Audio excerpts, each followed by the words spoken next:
Are you ready? యేసయ్యా, నేను గమ్యం చేరాలి, నన్ను విడిచిపెట్టకు దేవా. యేసయ్యా, నేను గమ్యం చేరాలి, నన్ను విడిచిపెట్టకు దేవా. మనం గమ్యానికి వెళ్ళకుండా మార్గ మధ్యలో అనేక ఆటంకాలు వస్తాయి. మనం అడిగేది, ఏ ఆటంకాలు నన్ను అభ్యంతరపరచకూడదు. నా గమ్యానికి నేను చేరాలి, నా గురికి నేను చేరాలి, నా విజయానికి నేను చేరాలి. హల్లెలూయా.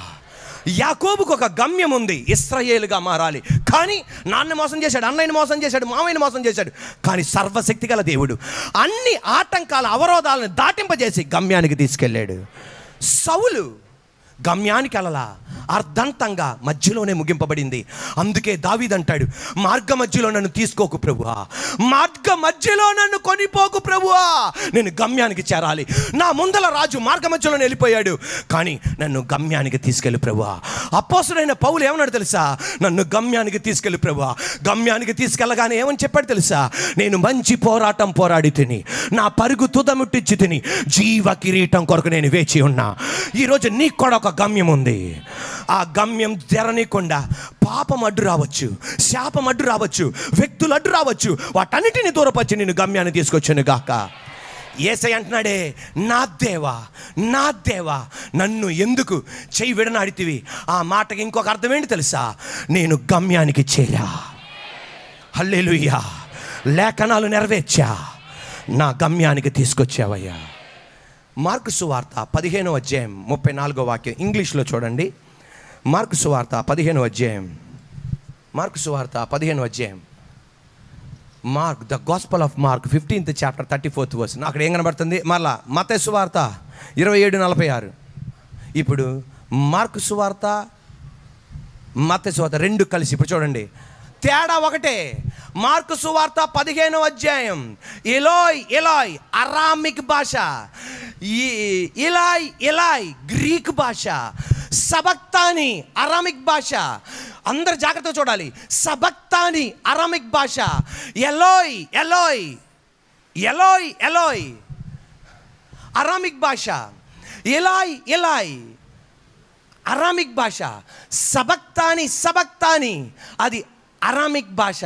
కానీ ఎలోయ్ ఎలోయ్ మాత్రమే ఏంటిది? Aramaic, Greek. ఒక మాట మీరు గమనించండి. హీబ్రూ బైబిల్ అంటే పాత నిబంధన హీబ్రూ బైబిల్ నుండి వచ్చింది, కొత్త నిబంధన గ్రీక్ బైబిల్ నుండి వచ్చింది. యేసయ్య మాట్లాడే భాష అరామిక్. ఏంటిదండి?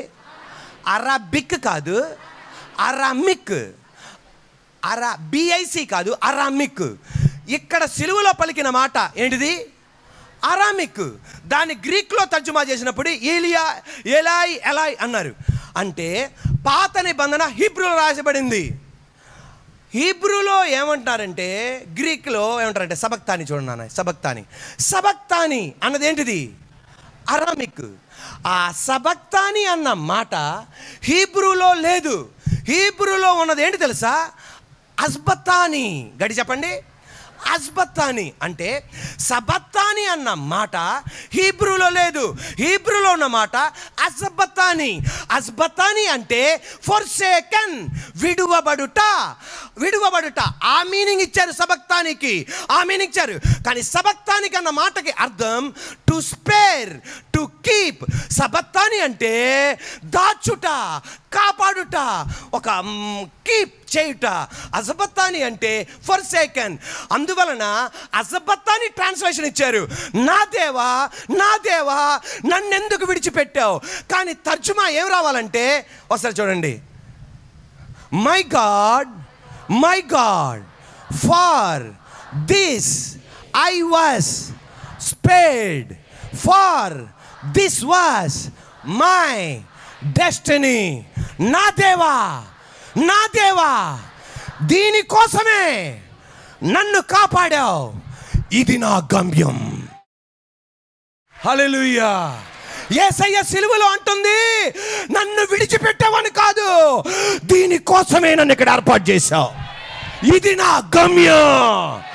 దేవుడు కుమారుని ఎప్పుడు విడిచిపెట్టలా, నిన్ను కూడా విడిచిపెట్టడు, నీ బిడ్డల్ని విడిచిపెట్టడు. నీ ఇంటిని విడిచిపెట్టాడు, మన సంఘమును విడిచిపెట్టాడు. సబత్తాని అన్నాడు కానీ అస్పత్తాని కాదు. ప్రైజ్ ది లార్డ్, హల్లెలూయా. విడిచిపెట్లా అంటే ఇంకొక మాటలో చూడండి, కొంతమంది ఉంటారు ఎన్ని కష్టాలు వచ్చినా ఎన్ని బాధలు వచ్చినా సస్తాను అండవు. కొంతమంది ఉంటారు ఎన్ని బాధలు రాని ఎన్ని కష్టాలు రాని ఏ మాట రాదు, సస్తాను అండవు. నేను ఇలా అనుభవించాలని రాసుంది, దీన్ని దాడతా. యేసయ్య చెప్పేది ఇదే, నా కోసం దేవుడు రాసి పెట్టాడు, విజయవంతంగా నేను దాడతా.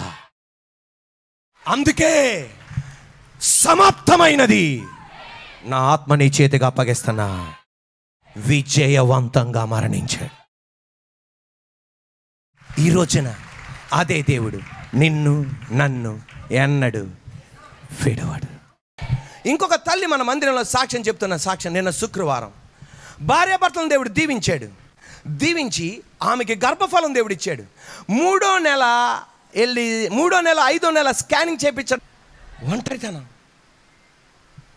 అటువంటిది మందిరానికి వచ్చి ప్రార్థన చేసుకున్నారు. వాళ్ళు ఏలూరు నుండి వస్తున్నారు, మందిరాన్ని నుండి వచ్చి ప్రార్థన చేసుకున్నారు. దేవా నువ్వు అద్భుతం చేయాలి ప్రభువా. మరలా స్కానింగ్కి వెళ్తే 5 నెలలకి మరలా ఏమని చెప్పారంటే అవయవాలు ఏర్పడాలి, ఆపరేషన్ చేయాలి. అయినా ఆపరేషన్ చేయించుకోవట్లేదు వీళ్ళు. ఆ సంగతి మనకు తెలియదు. ఒకవేళ నాకు తెలిస్తే తీపిచ్చుకోమని ఉండేమో, అందుకే దేవుడు నాకు చెప్పించలా. తీపించుకోండి, అవయవాలు ఏర్పడలా. స్కానింగ్ రిపోర్ట్స్ అన్నీ అవయవాలు లోపం, అవయవాలు లోపం, అవయవాలు లోపం. స్కానింగ్ రిపోర్ట్ కరెక్టే, డాక్టర్ చెప్పింది కరెక్టే, కానీ దేవుడు కథ మలుపు తిరిపాడు.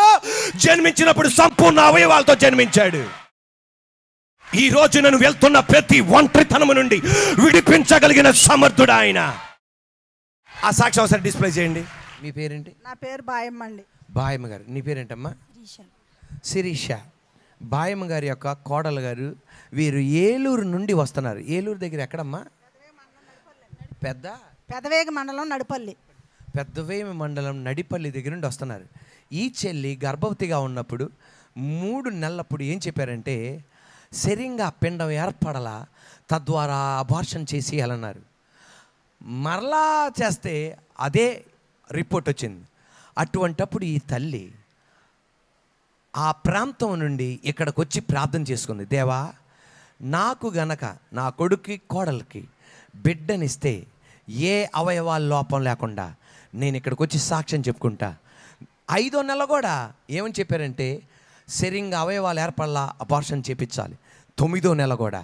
కానీ దేవుడు మహాకృప, అన్ని స్కానింగ్లో అవయవాల లోపాల్లో కనబడినాయి, కానీ జన్మించింది మాత్రం తల మొదలుకొని అరిపాదం వరకు పర్ఫెక్ట్గా. గట్టిగా చప్పలు కొట్టండి. దేవునికి అసాధ్యమైనది ఏది లేదు. రిపోర్ట్లో మాత్రం అయ్యే, కానీ పుట్టింది మాత్రం ఇటువంటిది. ఈ లోకములో దేవునికి అసాధ్యమైనది. యేసయ్యకి మహిమ కలుగును గాక. ఏ రకమైన ఒంటరితనం గుండా నువ్వు వెళ్తున్నావు? ఒకవేళ మీ అబ్బాయికి వివాహం జరగలేదని ఒంటరితనం గుండా వెళ్తున్నావేమో, మీ అమ్మాయికి వివాహం జరగలేదని ఒంటరితనం గుండా వెళ్తున్నావేమో.